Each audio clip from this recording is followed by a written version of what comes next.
tarixchi bo'lgan.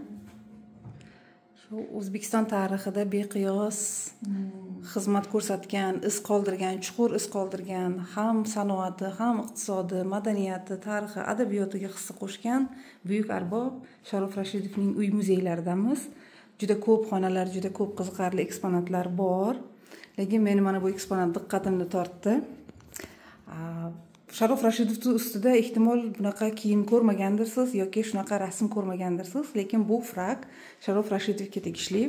1958-yilda Eron shohi Rizo Pahlaviy bilan uchrashuv uchun maxsus tikilgan.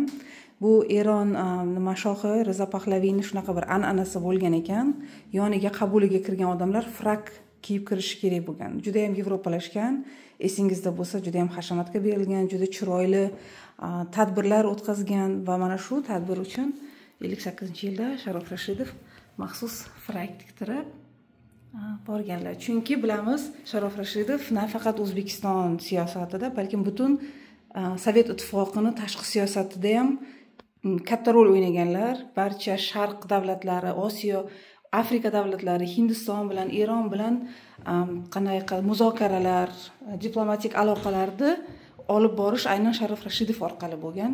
U kishi tug'ma iqtidor sohibi, diplomat, so'z sehrini sohibi bo'lgan, ham shoir, ham yozuvchi sifatida va juda ham ko'p demak suhbatlarni olib borganlar, muzokaralarni va ko'p holatda ijobiy hal qilishga ham erishgan shaxs.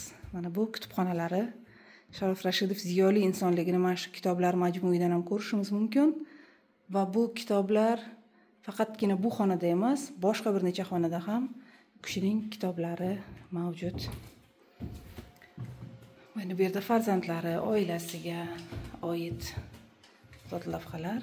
Mana bu ham shaxsiy kabinetlari. Bu yerda ham mana kitoblar, musiqa, cholg'u asbobi.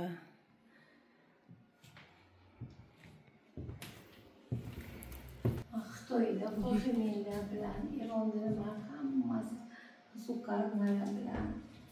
Yuqoridagi fikrimni isboti mana rasmlar, suratlar Iroq prezidenti bilan Hindistonda juda ko'p tashqi aloqalarda faol ishtirok etganlar Sharof Rashidov va samarali faoliyat yuritganlar.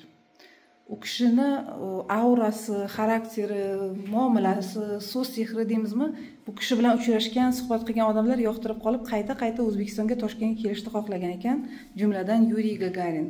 Yuriy Gagarin o'sha davrda juda ham himoyalangan persona bo'lgan, bir chetga o'zi yolg'iz chiqishi mumkin bo'lmagan, faqatgina Brejnev ruxsati bilan umuman o'zini shahrini tark etishi mumkin bo'lgan ekan.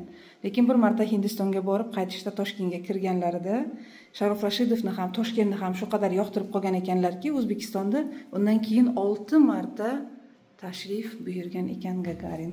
Yana ham o'sha diplomatiya haqida gapirar ekanmiz. Mana bu yerda bir nechta sovg'alarni ko'rsatmoqchiman. Mana bu pichoqlar Kavkaz nimalari, temirchilarini san'ati namunalari Rasul Gamzatov tomonidan Sharof Rashidovga hadya qilingan. Mana bu alligator esa Fidel Castro tomonidan. Mana bizda paxta, ipak qanday bir muhim resurs bo'ladigan bo'lsa, ularda o'sha krokodil, alligatorlarning terisi va ramziy ma'noda mana shunday alligatorning mumiyasi hadya qilingan. Hindistondan sovg'alar, Afrikadan sovg'alar.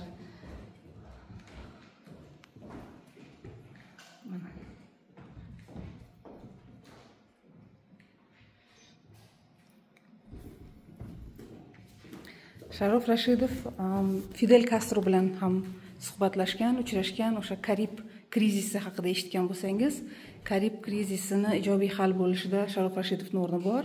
Fidel Castro Sharof Rashidov bilan uchrashganda "Vataning qayerdansan?" deb, "Qaysi yurt farzandisan?" deb so'raganida O'zbekiston, Toshkent degan. Keyin esa o'z tug'ilgan shahring, joying qayer desa Jizzax degan ekan. Men aynan shunday farzandni yetishtirgan yurtni kelib ko'rmoqchiman deb Jizzax shahriga Fidel Castro kelishni xohlagan va Jizzax shahriga kelgan. mana bu vagonda. Bu vagon maxsus Fidel Castro uchun sharoitlar yaratilgan va mana shu vagon hozirgi kunda Jizzax shahrida Sharof Rashidov muzeyi orqa binosida oldida mana shu vagon saqlanib turibdi. Qiziqarli eksponatlar juda ko'p, ular haqida gaplashsak ko'p bo'ladi. Muzey xodimlariga bu muzeyni tashkil topishi va ravnaqiga hissa qo'shayotgan Sharof Rashidovning farzandlari va nevaralariga bevosita opamga katta rahmat aytaman.